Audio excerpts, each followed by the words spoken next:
Welcome to Trade Deadline Day 2017. I'm Bob McElligott, joined by Jody Shelley. The Columbus Blue Jackets looking to make a deal today. We weren't sure if they would do anything or not. Jody, they have done at least one thing, and I say at least because we've been here before in this very spot, and 3 o'clock came and went, and then at about 3:25, 3:30, something else rolled in. Not saying that's going to happen, but the deadline is at 3. But there is still time as these deals are phoned in and then processed by the league office, and they will be announced as they come along. So it doesn't mean that we're at a hard out right now, but we can tell you that the Blue Jackets did make a trade, and it's a defenseman trade. Kyle Quincy comes over from the New Jersey Devils, and Dalton Prout goes to New Jersey. Just your thoughts on that? I like it for Dalton Prout. I mean, Dalton Prout's been a great soldier here for the Columbus Blue Jackets. He's a guy that's been on a short leash for John Tortorella and his coaching staff. He's a guy you pull for. He's a guy that's loved in the room, and he's really just done his business here with the Columbus Blue Jackets. Not an easy position to be in for Dalton. He hasn't played many minutes this year, and when he has been in, he's even played forward at times. He thought he was going to play last night, I think, and then Harrington got in, so it looks like he's actually dropped in the depth chart here. He gets a fresh start for the first time in his career, and I think that's huge for him. Blue Jackets get Kyle Quincy, which is a veteran defenseman. He's reliable. He's a guy who had a slow start to the season, but he's picked up here lately. He's played a little better for the New Jersey Devils. So it's just a veteran pickup for the Columbus Blue Jackets, but I think it's more motivated that Dalton Prout is a guy that they want to give another opportunity to because it's not here. Right, and sometimes that is a reward that you want to give to a player, especially as Jody said, a guy that has done everything that you have asked him to do. The only place that he's struggled is playing the game, quite frankly. And to break down Dalton Prout, to me, it's easy. It's when he is playing with confidence, he is very good. He uses his size, he uses his strength, and he's a good NHL defenseman. When he starts to question himself and starts to overthink the game, that's where he runs into problems. Well, I think anyone has that situation. And here, with the success of the team, it took him a while to get in. They've been healthy. And when he has got in, it's tough to find rhythm when you're in for 2 games, out for 15 games, in for 6 games, out for 9 games. It's hard to get the confidence and the rhythm. Dalton Prout last year, he found the rhythm when he was playing a number of games in the row. He was confident, he was loose. Now, that's just how professional sports and life works. So confidence is a funny thing, and you get it by repetition and feeling good about yourself. It wasn't happening here, so he moves on, and the Blue Jackets pick up veteran defenseman and Kyle Quincy. Well, there's a number of reasons that I like this deal. As you mentioned, first of all, he's a veteran. He's played for a long time. And you've got some situations. You look at a couple of weeks ago, David Savard was injured and couldn't play. That was a big hole in that defense. Marcus Nudavara was hurt and couldn't play. All of a sudden, your third pairing was not what it used to be. And also, Marcus Nudavara, let's not forget, he's a rookie. He hasn't gone through this before in the NHL. Hasn't gone through this stretch they're going through right now. Hasn't gone through the playoffs. I'm not saying he's not going to be able to handle it, but it sure is nice to have an insurance policy there with a guy like Kyle Quincy. And maybe he plays. Who knows? I don't know what they're going to do with him. But I'm saying if he's not right in the top 6 right away, he's a guy that can go in at any moment for whatever the reason. Well, you got a number of defensemen with the Columbus Blue Jackets who haven't played 5 NHL playoff games. Quincy's played 54. He's played there. He's been in the league for a while. He's played almost 550 regular season games. You know, those are valuable things to have when you're in the first round of the playoffs, you're in the second round, when you're in a series and something happens and you know exactly to your point, Bob, you can just insert him in the lineup. You see, he doesn't mind playing physical. He did spend some time in some great organizations, Detroit for a long time, Colorado, Los Angeles, been up and down in the minors, and this year he was with the New Jersey Devils, a team that's, well, kind of retooling at the moment, if you will. But to get him here, I like what you just said, Bob. Young defenseman playing well in the regular season is great, but it's nice to have a little bit of depth back there in the playoffs. Yeah, when you look at the teams that he played for, with Detroit, as you said, and as we're seeing here, in one of the years that he was in Detroit was the 2007-2008 season. He only played a couple of games, but he was in the organization a year that they won the Stanley Cup. That's big. That's huge. I mean, you got to be around that environment where people win and things happen, and you don't understand what's going on in the playoffs. The pressure is so high, and you feel it as a fan. But as a player, it's immense. And really, what do players do under pressure? Well, guys that have experience, it's fun to have them in the room just because if you're a young guy or a guy that hasn't been there before, you can at least look over and be like, okay, he's calm. I should be calm too. Right. So that's the deal that the Blue Jackets made today. And again, it serves a lot of purposes. It allows Dalton Prout a fresh start. And he's going to New Jersey, a team that is, they started off really well this year. I think they thought maybe they were ahead of schedule. They found out that their schedule was still intact, where they probably thought it was in the summertime. But it's still an organization that's made a lot of changes in the last few years, and they're an up-and-coming organization, so good for him. Yeah, they got young players there. I think he played with Henrique, or he definitely played against him in Ontario, so there's familiarity there. Taylor Hall is a guy that he would be familiar with, and it's good for Dalton. You could see him here kind of grinding his way through, waiting and wondering where he fit in. And, I've been traded. When I was in San Jose, I wasn't playing much. I kind of knew it was coming, and it gave me a fresh start in New York with the Rangers. It rejuvenates you. He's going in fresh. They're excited to have him. I've talked to a couple guys in New Jersey. What's this guy like? What's he bringing? Well, you give him that. He's a great guy. He's a guy that brings it. You got to be truthful, but that's what you say about Dalton Prout. He is a wonderful person, a guy who works hard, and good for him. He's going to be excited to get there and get started. In many ways, he'll be missed in this dressing room. He really will, because of his personality and what he brought. And I give him a lot of credit, and Scott Harrington goes on this list too. These are two guys that have not played very much all year. They've not made a stink about it. They come in, they do their work every day. They're not happy not to play, but they just go about their work. They wait for their opportunity, and then Scott gets in the game last night, plays about 51 seconds. 2 shifts is all he got in the game last evening. So it's not ideal. They know that, but they don't make a fuss. And sometimes that's so much more important than, a guy that's a good guy and comes in, but he complains about his playing time. That can just bring a negative feeling into the room. Distraction. Right. And if you want longevity in the National Hockey League, you kind of wait. You learn through those experiences, what these guys are going through, Harrington and Prout. And then when you get an opportunity like Prout is getting, well, you take advantage of it. And, you put Curtis McElhinney on that list of great guys who are here waiting for their turn. He might have set the tone for those guys that come in and have to do that role, wait to get in the lineup, and, learn from some good guys here with these guys. So good for Dalton. I like Scott Harrington, too. Like you said, he got in last night. It's important for him to know that he's going to get in that lineup. He could see where he is on the depth chart. And I think that made it clear for Dalton and where this trade came about. What does he feel like right now, though? Because if you look at it on the surface, he went from the 7th guy, which means he's the next guy up, to maybe dropping to the 8th spot, with Kyle Quincy being the next guy up, depending upon how it all shakes out. Yeah, well, I think the attitude of Harrington is, you know what, I'm just thrilled to be a part of this organization right now. They've kept me up all year. He's seen the waiver wire. He's seen the trade wire before. So he's a guy that is part of this organization. You really get that sense from him. He works with Kenny McCutton on game days, works on his skill, and just waits his turn. And if you've seen any playoff run, there's those guys that get in there that you don't really know about until that first or second round comes along.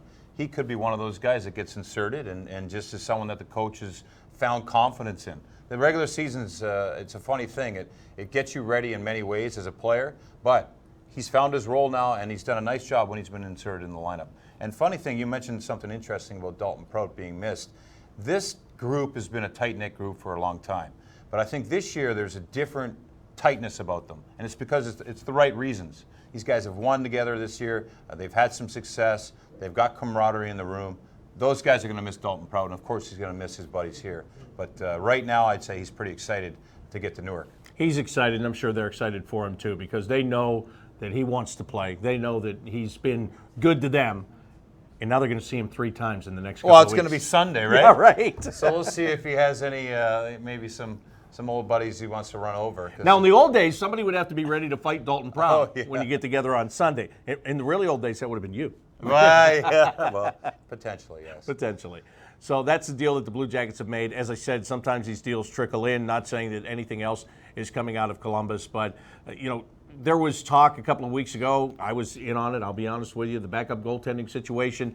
Would Jonas Korpisalo be able to grab the job, hold the job? Anton Forsberg couldn't do it. Curtis McElhinney couldn't do it. Would they have to go out and spend a pick on a guy that has a lot of NHL experience?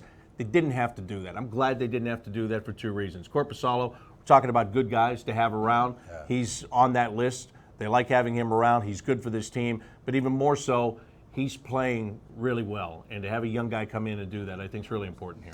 You know what else about that whole dynamic? I don't think they need to state at any point that the backup job is Korpisalo's. Because having the minor league team 2 hours away, things could change in the next 22 games where, Korpisalo struggles a little bit. Well, what do you do if you've already locked in on him? Well, you don't want to make that commitment because, hey, Forsberg is down there. He can't wait to get up here and play in the National Hockey League.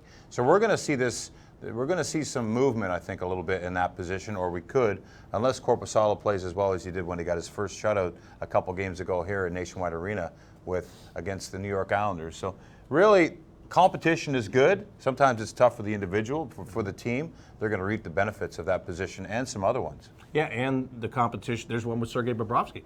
And look at how he came out and played against the New York Rangers. I mean, the young guy shuts out the Islanders at home. Sergei goes into Madison Square Garden, has a great game against the Rangers. Had a game last night that I said earlier today on CBJ in 30, of all the games I've seen him play, that may have been the best one. With some of the saves that he made in that game last night, it was phenomenal, and that was fun to watch. Yeah, well, when Sergei's doing what he did last night at the Molson Center, it's almost a head-to-head battle. He's playing against Carey Price, and you sense that he's watching what's happening at the other end, but he's also can't wait for the next challenge, and he made some saves. I mean, there was a couple there that was just completely ridiculous. Acrobatic, strong, post-to-post strong. Sergei, when he's on top of his game like that, you can feel the confidence from the Columbus Blue Jackets. You almost sense on the bench that they're watching there on the bench, and I've been on the bench with the great goaltenders, and it's like, holy cow, did you see what he just did? We better get out there and do something for him. So they had that going. The Blue Jackets couldn't get a goal last night. That was too bad, but yeah, the performance of Sergei Bobrovsky, the competition. There's a couple injuries here now with Calvert and Sedlak out, and last night Karlsson also. You've got Bjorkstrand up on the wing. That's a pretty valuable spot where he's playing. Last night it was kind of off with only 11 forwards there to move things around a little bit. But he's up there on the right side on that top line, if you will. There's people that listen, there's competition on lines. Brandon Saad, I don't know how happy he is where he is on the right side right now. He's playing well with Gagne and Hartnell, but guys want to interchange and move up in the lineup. And that's a really good point because Oliver Bjorkstrand is almost like making a trade without making a 100%. trade. He's come in here, he's playing not just top 6, he's playing top 3 forward right now for this team. If you would have to go out and try to get a guy to play in that role at this time of the year, it's going to cost you a lot. It's going to cost you a pick, a prospect, maybe a player on your roster right now. They were able to get him for free. They already had him. All they did was bring him up from Cleveland. Now, he's got to maintain this level of play to make this whole thing worthwhile, but what a nice addition and just at the right time. And it's a boost. And some teams made trades today just to get a little bit of a boost, maybe some fresh life in the locker room. And for the Blue Jackets, a guy that was expected to make the team didn't make the team. He gets sent to Cleveland. He's not happy. He's motivated. He had a chance to come back up. It didn't go well, but he's making the most of it right now. And that's an infusion of energy for this team. And how lucky are they that it's a guy that's very familiar with the organization, the players he's playing with, the guys he's won with, all things like that. That's a great thing for the Columbus Blue Jackets to have Bjorkstrand step in. He's smart, he's skilled, and he's already got chemistry with some of these guys. Yeah, absolutely. So that has been a great addition for this team. And again, it probably changed a little bit of the mindset too.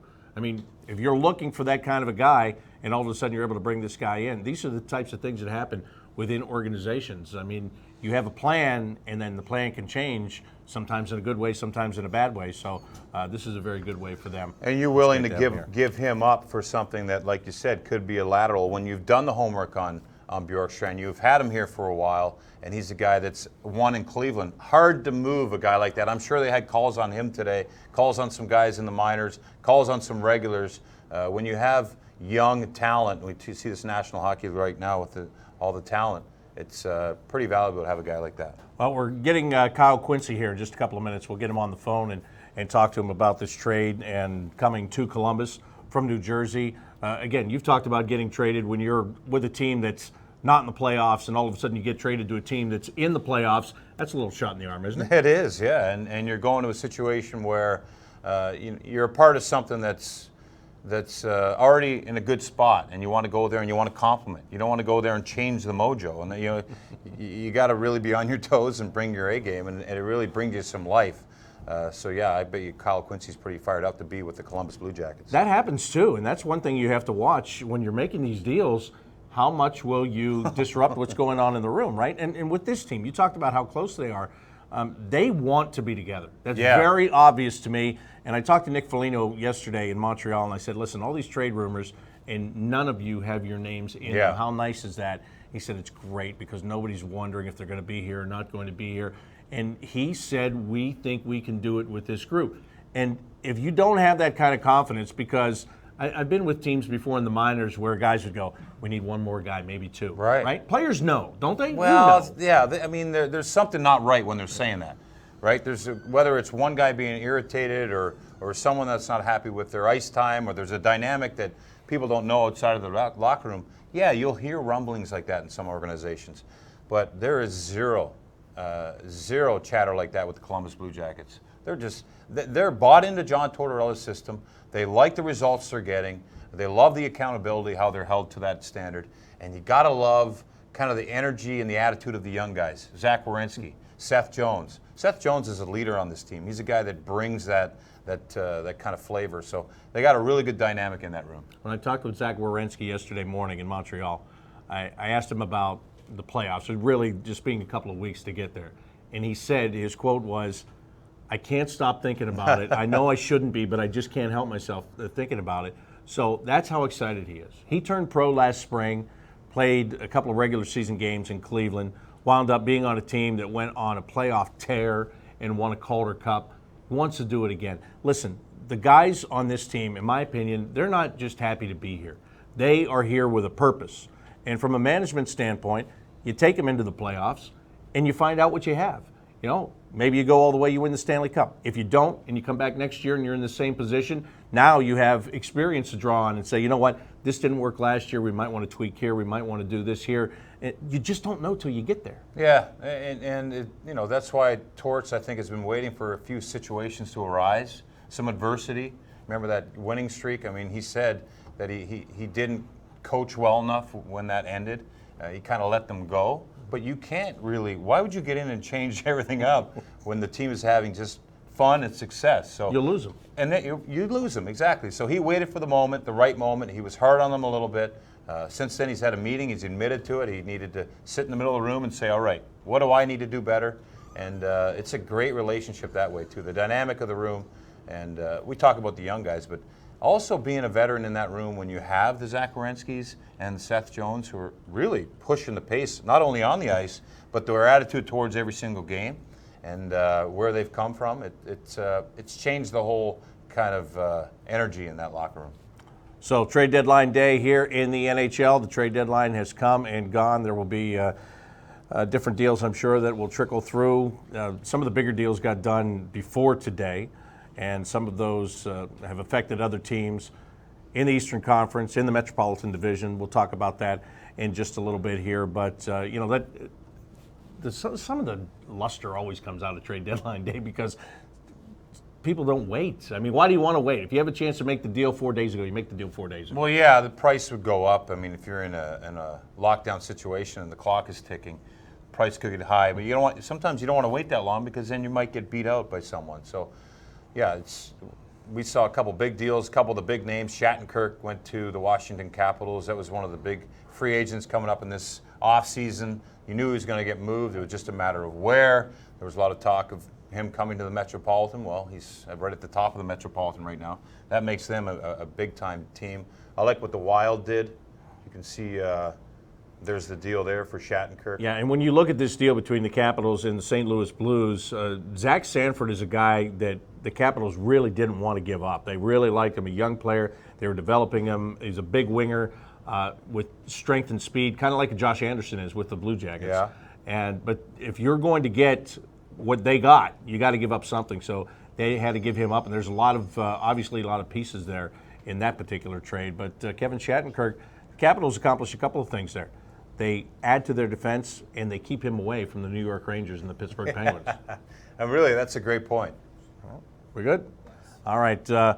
We've got Kyle Quincy, who's the newest Blue Jacket, just acquired today in a trade with the New Jersey Devils for Dalton Prout. Kyle, it's Bob McElligott and Jody Shelley here. First of all, welcome to the Blue Jackets. Did this surprise you today? Hey guys, thanks for having me. Were you surprised, or did you think something like this might be coming for you? Yeah, they sat me out of the game 2 days ago.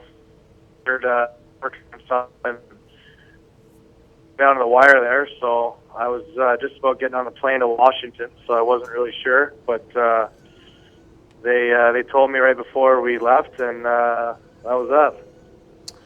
Kyle, you're going to be one of the older guys here in the locker room. How excited are you to be a kind of veteran guy, which you have been for a while, but with this young group that's having a heck of a season, how excited are you to get here and be a part of this? Yeah, it's really exciting. It feels that's the way the league's going now. 31 is an old guy now, so when I was in Detroit early in 35 was normal. We had some older guys on that team, but definitely excited and looking forward to it. And when you talk about that experience in Detroit, you were obviously a younger guy then, and you had some of those veterans in the dressing room. Now, on the flip side, what do you hope that you can bring to this team and use that experience that you got while you were there, wherever you've been in your career? How much are you looking forward to using that experience to help this group of young guys along? Yeah, I'm very excited. We've kind of been doing that for a couple years. Just seems like where I'm slated in the D-Corps most times, I'm with a younger guy. So it's fun to kind of go over our shifts and kind of help whoever it is just with the little details of the game, which make such a big difference. And I just feel like those little things go a long way, and especially when you're in a playoff run. One little shift here or there kind of can make or break a series. And is that kind of the message you're getting from this organization, coming as that veteran who's been to the playoffs and really with this young D-Corps can maybe settle things down in those pressure situations?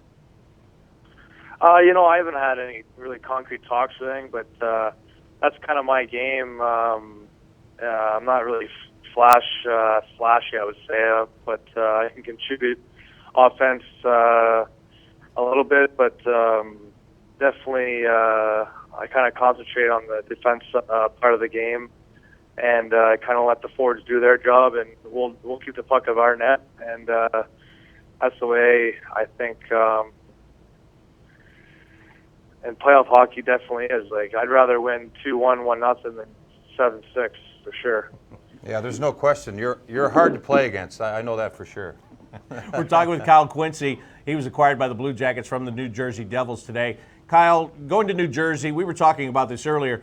You guys started off really well this year and really got it going, and now it's backed off a little bit there. Just to be going from a team that's not in the playoff picture to being going to a team that is in the playoff picture right now, and knowing that there's going to be postseason play here, how much more exciting does it make it in a trade like this?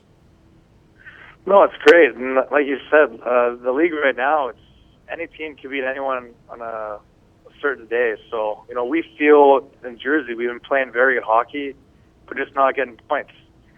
And the line is so fine from those teams like Columbus and Washington, Pittsburgh, where they win those games when teams that are out looking in now are saying, what if, what could have been? And it's a very fine line. So I'm very fortunate to be on a team that has found that success. And I know in recent years, you guys, this is the hot part of the year for you guys. You usually ramp it up right now. So it's exciting to be on the squad. Hey, I'm wondering, is there anyone on this team that you're familiar with, players, coaches that you've been with in the past?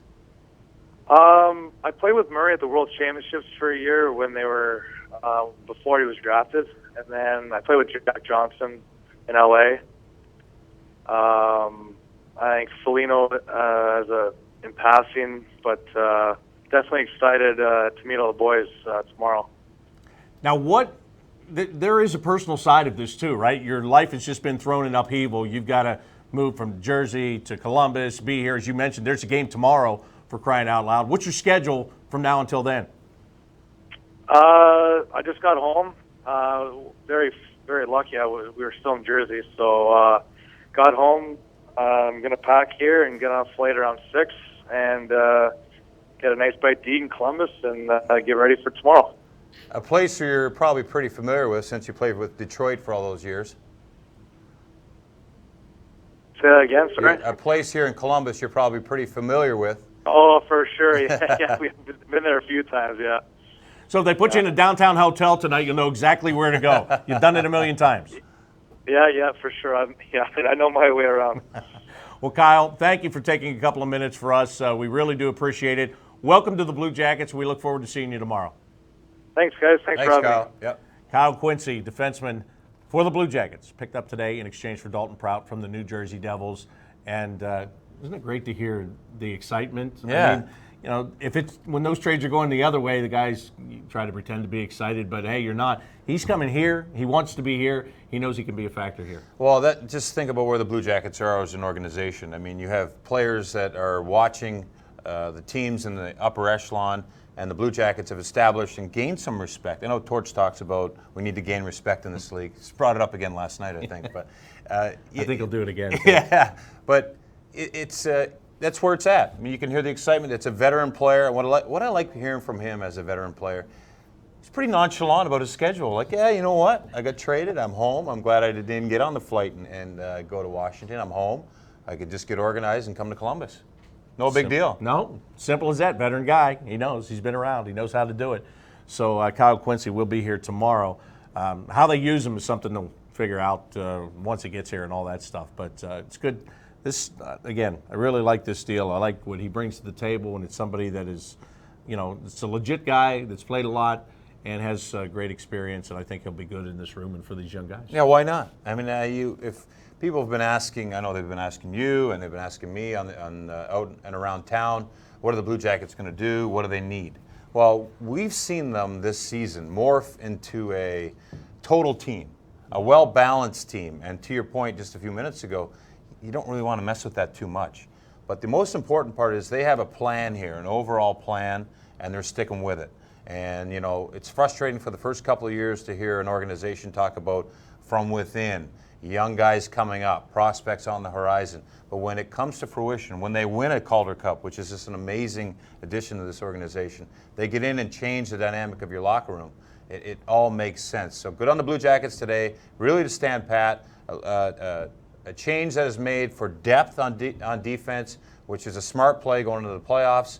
We thought maybe there'd be some depth up front, but with Bjorkstrand coming in, it shows you that there's a top 3, top 5 player in the organization that could come in and really have great chemistry with Wenberg on that top position. Someday, the Blue Jackets will be looking for the Kevin Shattenkirks at the trade deadline. They'll be looking. They don't have to do that right now because they have it from within. The teams that you see doing those types of things are teams that, you know, the window, they're starting on the downside of the window. Well, you talk about the window. There's a few teams, and you look at the Rangers. Coming into the season, people didn't have them anywhere in the top 5, and they're a team that's right there. They're a team that's Lundqvist is on top of his game. They've found their defensive game. They're playing better hockey.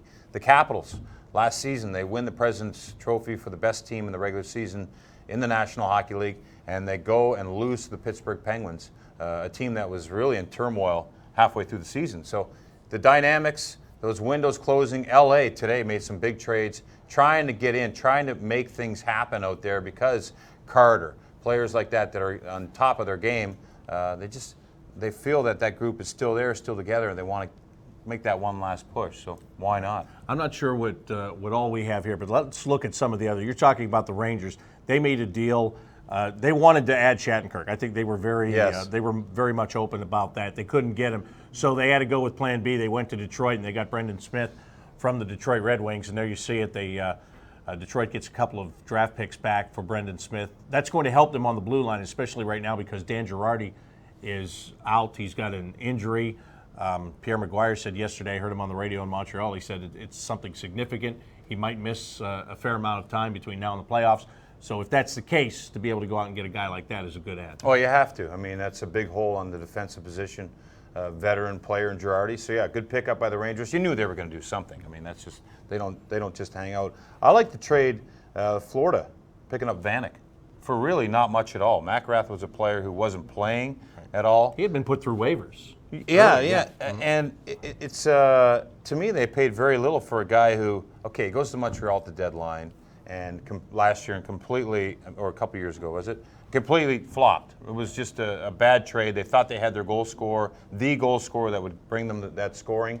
He's going to a Florida Panthers team that has young skill, that playing loose, that kind of hockey. That hockey I think Vanek likes to play.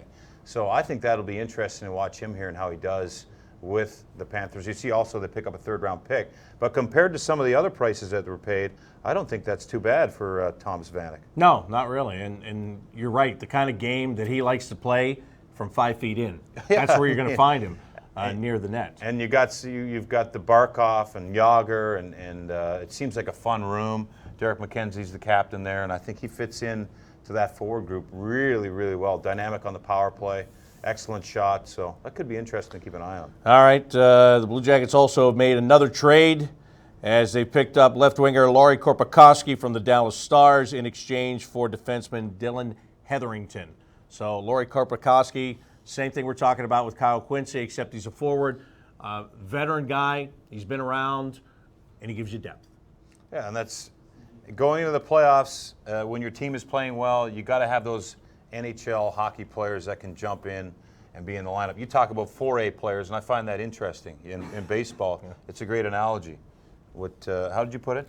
Some guys are really good at AAA, and they're just not good enough to stick in the major leagues. And so you kind of classify them as 4A players, right? They're stuck. They're kind of stuck in the middle there. And the same thing happens here. You'll have a guy that'll light it up. Listen, all right, here, Anton Forsberg. Not to pick on him, but he has been lights out in the American Hockey League. He won a Calder Cup. He's come up here, and he struggled when he's been up here, and he's had a hard time. He didn't win the job when he had an opportunity to get an audition. Maybe he gets another one, who knows? But the fact is, he's struggled with grasping a spot up here, but he's really good down there. So he's kind of stuck in the middle right now. And there's some players that get stuck there, and we've seen them their whole career. Yes. We've been in the minors. We see those guys go up. We think they're going to do well, and they don't. But then there's players like Bjorkstrand, and Forsberg will be there too, who they need a little more time. They need a little more seasoning. And you can see what's happened. Wenberg spent some time in the minors. Those things, it could be a short period of time. Sometimes it's guys that do it their whole career. But when you have guys that aren't quite ready in your organization, why not pick up a guy like Korpikoski? He's played 600 games in the National Hockey League. Yep. He's been around a while. And he's from Finland, and this year he's got 8 goals, 12 assists in 60 games with the Dallas Stars. So it's a good pickup when you can pick up a veteran like that who's, he's seemed to have stayed pretty healthy his whole career. Started in the Rangers organization, was drafted by them, played in the American Hockey League in Hartford, and got up to the NHL. Spent a lot of time with the Coyotes, as a matter of fact, and then wound up in Edmonton last year, was in Dallas this year before this trade today. So Dylan Hetherington is one of the he's played young 30 guy. playoff games, Korpikoski had too. So that's another guy, just a little bit of more experience than anyone in the Blue Jackets locker room would have. Hartnell's got some great playoff experience, obviously. Dubinsky's got a little bit. There's a few guys that have some. Foligno does when he was in Ottawa, some of those veteran guys. But there's a core of young guys that have not played much playoff hockey at all. So one forward, one defenseman here so far. Jarmo Kekalainen's on his way down. We'll talk to him about these two moves that he has made today. And again, very similar. One up front, one on defense. I just did an interview a couple of hours ago, and I said, I don't think they'll do anything. I think they solved all their own problems. No, you can never have enough. And again, that's the great thing, and that's the trick to managing one of these teams, is you can't get too complacent. Sometimes you can't jump the gun. Other times you can't think that everything is great if you have a chance to make it better, and Jarmo's always said that. You've got to look to make your team better every day. I think he's done that with these two deals. Yeah, and you know what? They waited till the last minute. I'm sure it's because the price is probably too high 3 hours ago. You know, they probably stuck with what they wanted to give up. They got him for the right price. They didn't give up anything, and that's the biggest deal here. They didn't give up too much. Hetherington, yeah, it's a prospect. They picked up, I think it was a couple of years ago. I think it was a trade with Toronto, wasn't it? Picked up him, and he's a guy that he was here. It hasn't worked out. They have to give up something to give up to get some experience, and here they picked up some, I think, some pretty good experience. And he's a Finn, so Jarmo probably pretty familiar with him. I think you should lead with that question. Oh, Did you pick him up because he's a Finn? Well, I could word it differently. Yeah. No, do it that way. It'd be way more entertaining if you do it that way. Because He did play in Turku in Finland. That's where he started his pro career. Played for the under 20 national team over there. So interesting pickup. And I forgot, yeah, he was in Edmonton for a year also, just last season. So there's a good chance that he's seen him that Jarmo's seen him for a long time. yes, I think you're right. Really, and that makes a big difference, right? I mean, you want to get guys that you know what they are if you can, and you get those opportunities, you take advantage of it. So yes, as you said, Dylan Hetherington goes the other way. All in all, you get out of the day with giving up one young player and giving up a guy that was number 8 defenseman on your NHL roster, and in exchange you get for him a guy that's got a ton of NHL playoff experience.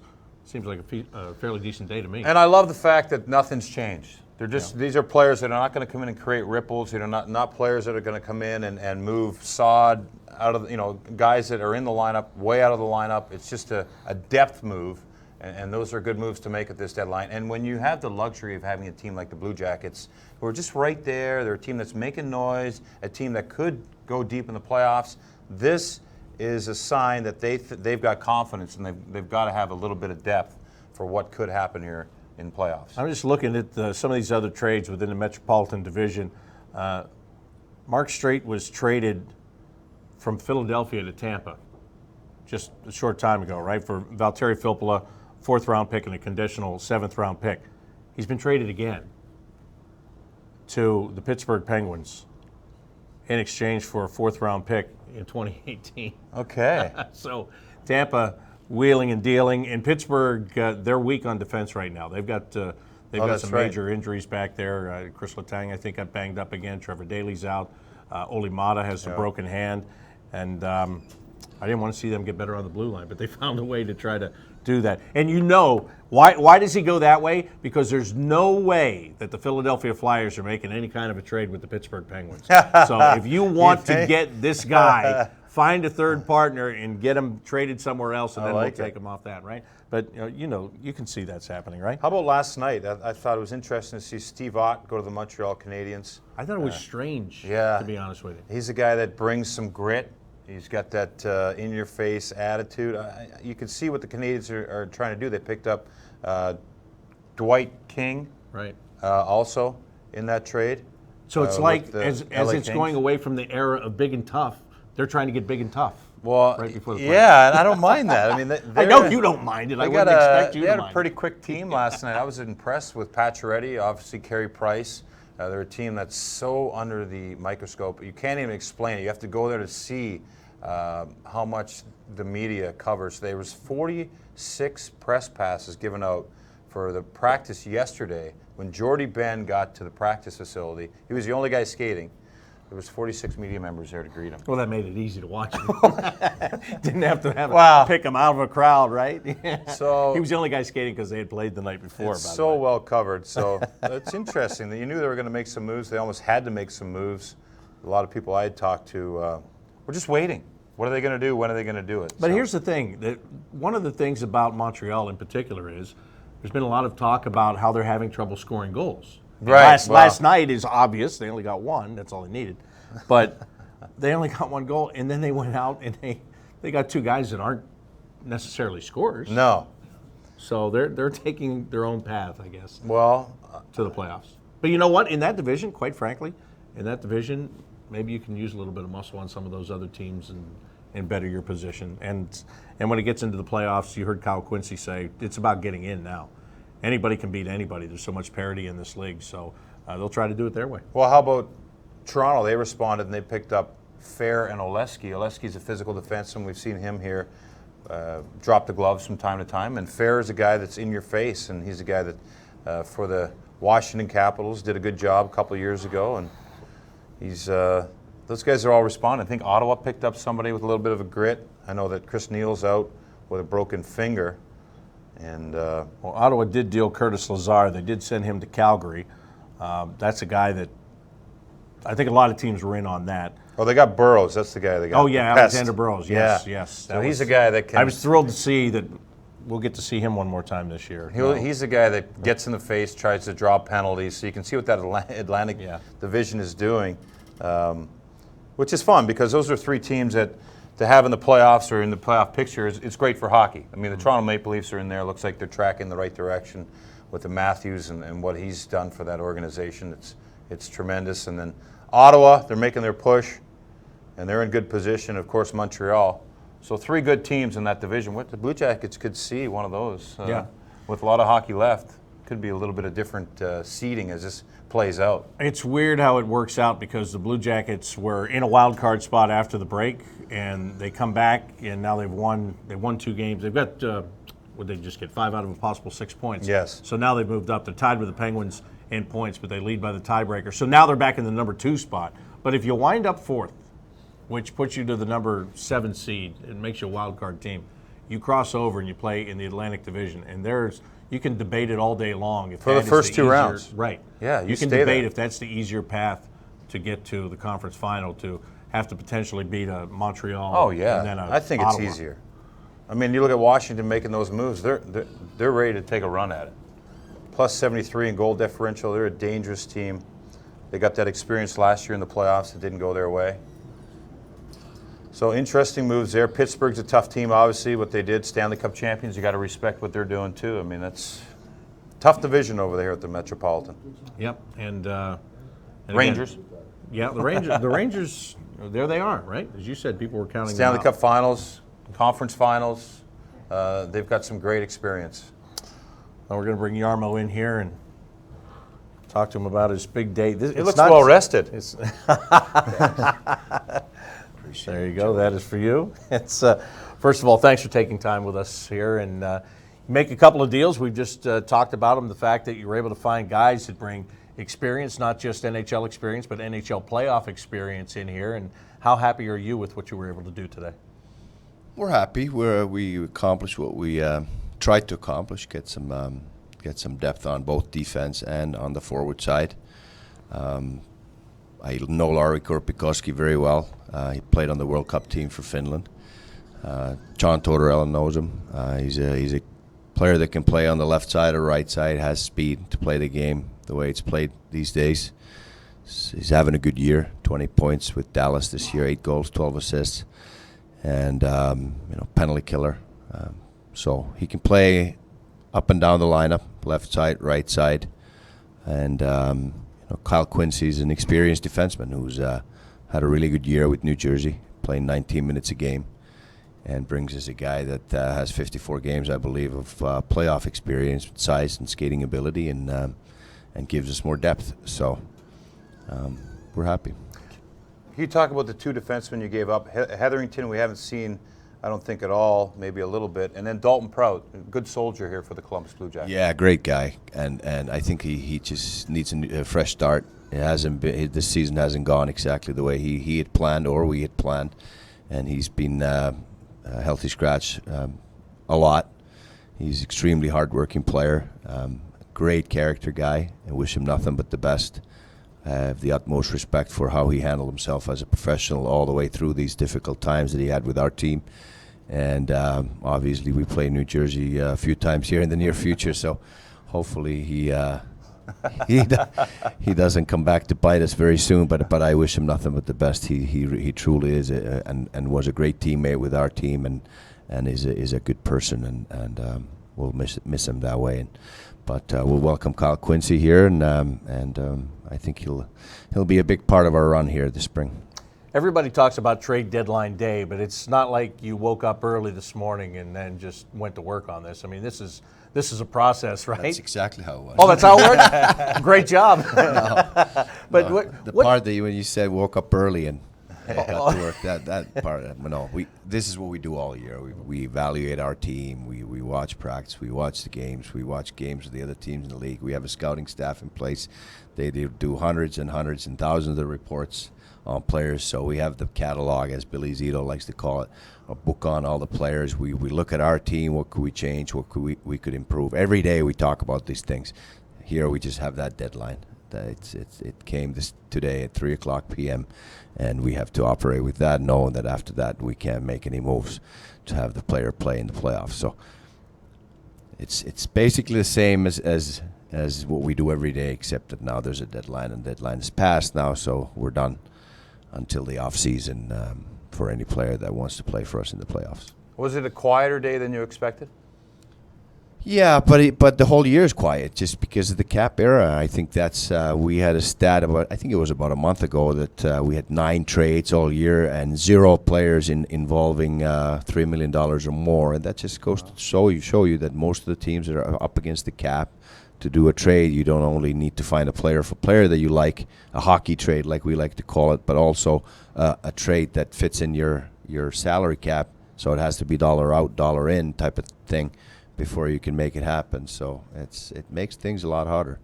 How much did the expansion draft this year also affect what goes on in the way of trading? Because, you know, in a couple of months or weeks or whatever, you're going to have to put together a list of how many you want to protect or who you want to protect on that list. And how much did that factor into what you're trying to do this year in particular? A lot. Obviously, and I've said this many times, so I'm repeating myself, but any trade that we were to make,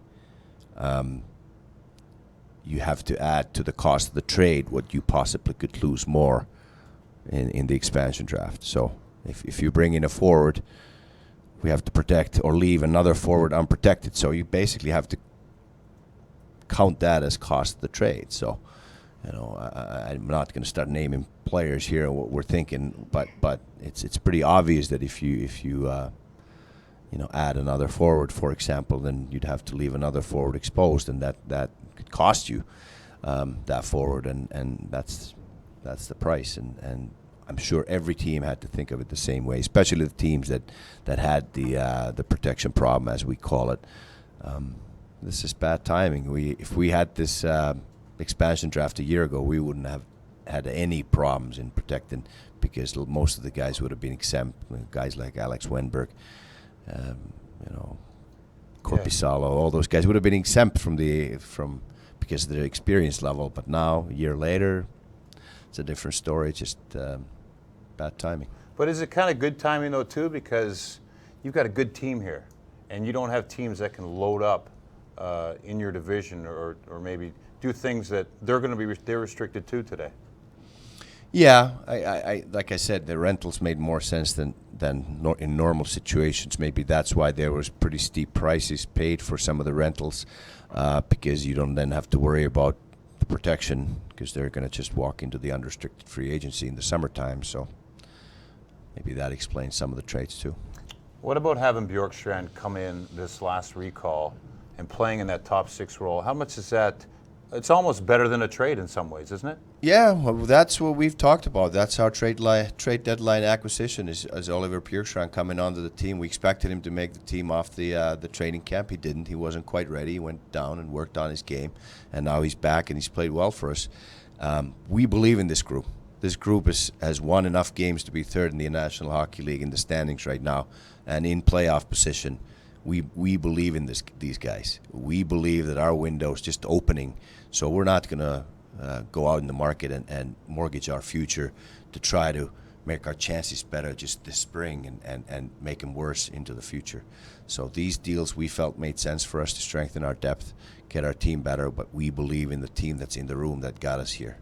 Is it even more important that they believe in themselves? Because we were talking earlier about the fact that you could just sense they didn't want any kind of change. They think they have what they need. They think they have what it takes, and they have that belief there too. So you believe in them, that's great. They've got to believe too, and it seems like they have that. Yeah, and I think we've talked about earning respect around the league.